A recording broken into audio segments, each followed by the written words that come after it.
주가 조작 혐의 인정하십니까? 카카오가 창사일이 최대 위기라는 말이 나오고 있는데 관련해서 한 말씀 부탁드립니다. 한 말씀 해주시죠. 정실 조사에 나가겠습니다. 배재현 대표한테 주가 조작 지시하거나 보고받은 적 있으십니까?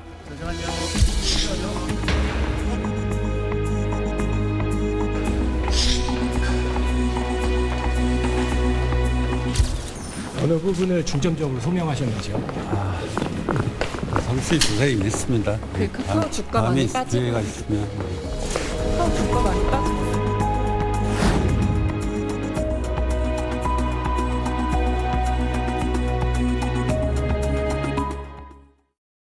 카카오가 창사 이래 최대 위기에 빠졌습니다. SM엔터테인먼트의 주가 조작 의혹과 관련해서 김범수 카카오 창업자가 금감원에서 조사를 받았습니다.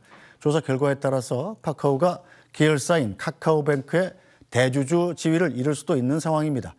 자세한 내용 홍정석 변호사와 함께 짚어보겠습니다. 홍 변호사 어서 오세요. 네, 안녕하십니까? 네, 이 카카오 창업자 김범수 전 의장, 우리 IT업계 신화적인 인물인데 실제로 재산 규모로도 뭐 거의 재벌 총수급 아닙니까?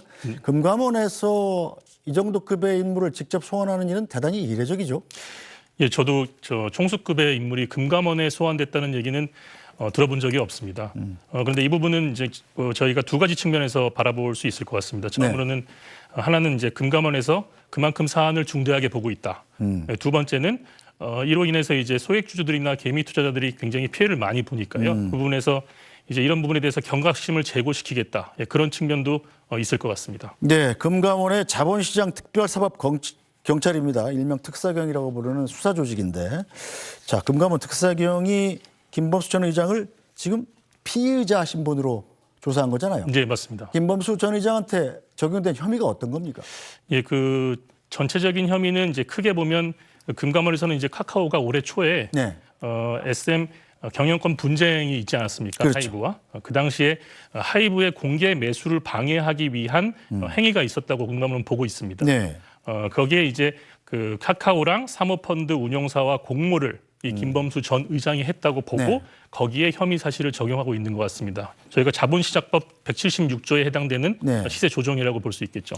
일단 SM엔터테인먼트를 카카오하고 하이브가 서로 인수를 하려다가 하이브가 제시한 공모가를 더 높여서 이 SM 주가를 올렸다는 게 이제 김범수 전 의장한테 적용된 혐의인가요?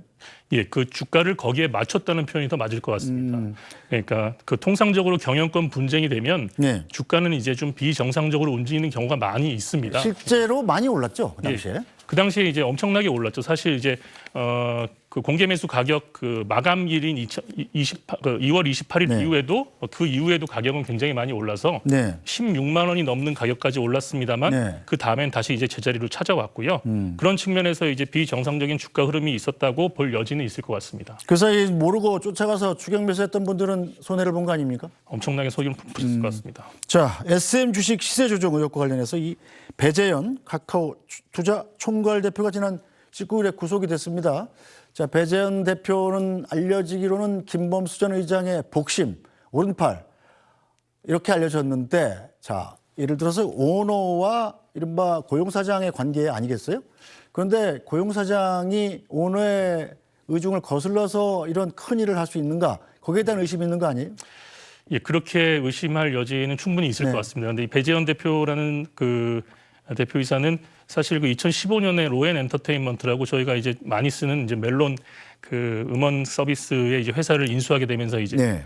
회사에서 이제 부각된 인물인데요. 그 이후에도 꾸준히 그 인수합병 작업을 성공적으로 수행하고 이번에 SM 엔터테인먼트로 인해서 올해 사내이사까지 등재된 인물입니다. 네. 그런 측면에서는 굉장히 회사의 중요한 의사결정에 관여돼 있다고 볼 여지가 크고 그런 면에서 전 의장과의 의사소통도 충분히 많았을 것이라고 볼 여지도 있을 것 같습니다. 실제로 특사경의 조사 핵심이 바로 이 배 대표가 이 시세 조정을 하는 것을 김범수 의장이 지시하거나 보고받았거나 하는데 그걸 밝히는 게 초점이 맞춰져 있는 거죠? 예, 이번에 그 소환 조사의 이제 핵심은 공모한 사실이 있느냐 아니면 교사한 사실이 있느냐 그 부분에 이제 핵심이 맞춰졌을 것 같은데요. 네. 이제 금감원에서도 이제 여러 가지 이제 자료들 본인들이 확보한 증거 자료를 통해서 그 부분에서 이제 그 김 전 의장이 관여한 부분에 대해서 저희 많은 조사를 했을 것 같습니다. 네, 자 당연히 김범수 전 의장 혐의를 부인한 걸로 알려졌죠.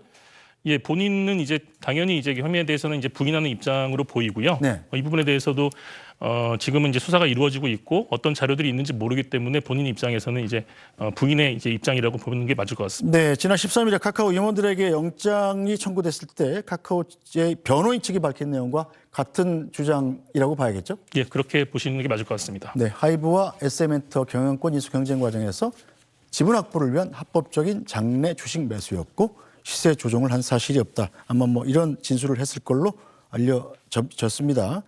자, 그런데 카카오는 그럼 왜 이렇게 이른바 주식 시세 조정 혐의까지 받을 우려가 있다는 것도 모르지 않았을 텐데 네. 왜 무리하게 이 SM 인수에 나섰을까요?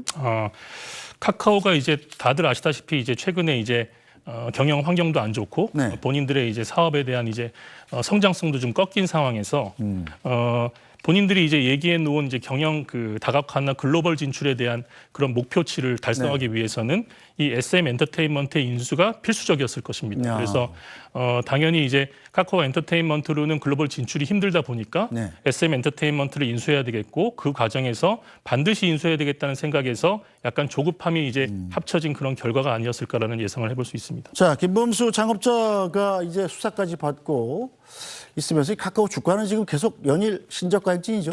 어떻습니까? 매우 안타깝습니다. 예. 예. 얼마나 떨어졌나요? 지금 고점에 지금 16만 3천 원, 2021년 7월이 고점이었는데 어제는 지금 3만 7,850원, 76.7%가 떨어졌네요. 네. 이 개미 투자자들한테 큰 피해를 끼쳤군요. 저도 주주지만 굉장히 마음 아프신 분들이 많을 것 같습니다. 네, 주식 많이 갖고 계세요? 아닙니다. 네.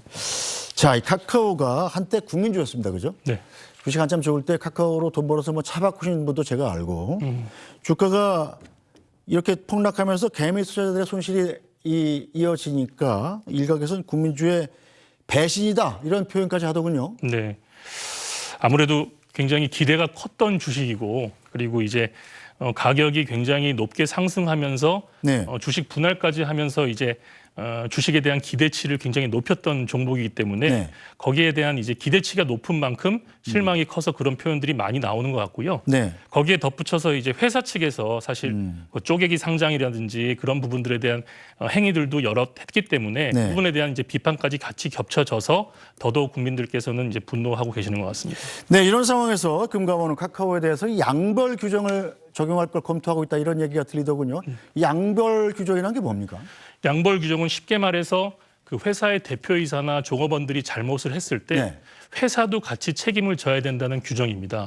다만 회사 측에서는 관리 감독을 충분히 했을 경우에는 처벌을 면한다는 단서 규정도 있기 때문에 네. 그냥 회사의 전적인 책임을 묻는다는 규정은 아니고 관계자들이 죄를 지었을 때는 회사도 같이 책임을 져라라는 그런 그 성격의 규정입니다. 네, 이 회사에 대한 법인 처벌이 만약에 된다면 어떤 영향이 있는 거죠? 지금 그 카카오 같은 경우는 이제 법인 처벌을 받게 되면 네. 관계되는 금융사들에 대한 영향이 굉장히 커질 것 같습니다. 예. 그 지금 카카오의 이제 그 설립 근거 법률에 따라서 카카오는 그 5년 동안 위법행위, 즉 경제 관련 법령에 대한 위법행위가 없어야 됩니다. 예, 금융당국이 6개월마다 그것을 체크해가지고 네. 자격을 상실했을 경우에는 그 후속 조치가 이루어지게 되는데 네. 그럴 경우에는 지배력을 상실할 수 있기 때문에 큰 문제인 거죠. 지금 이제 카카오뱅크를 사실상 잃게 될 수 있는 겁니까? 지금 지분이 27% 좀 넘는 걸로 알고 있는데 네. 이 규정에 걸려서 대주주 적격 요건을 충족하지 못하면 10%까지 지분을 매각해야 되기 때문에 당연히 대주주 요건은 상실하게 됩니다.